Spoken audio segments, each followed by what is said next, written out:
Kasalukuyan na umanong nasa strategizing days kung tawagin ang paghahain ng COCs ng mga kandidato para sa 2025 elections.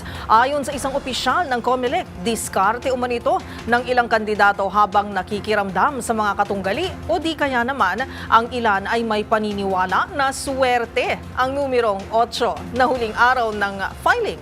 Narito ang ulat ni Edniel Parosa. Pumasok na sa strategizing days kung tawagin ang panahon ng paghahain ng kandidatura para sa 2025 elections.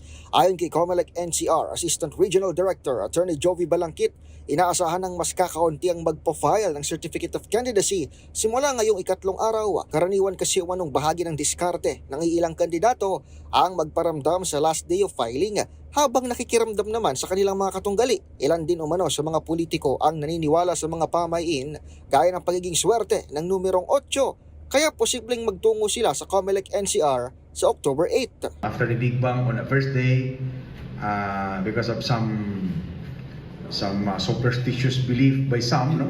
The second day, the third day, minsan hindi talaga ganyan bumiyan. Then it will rise again in the next few days, no?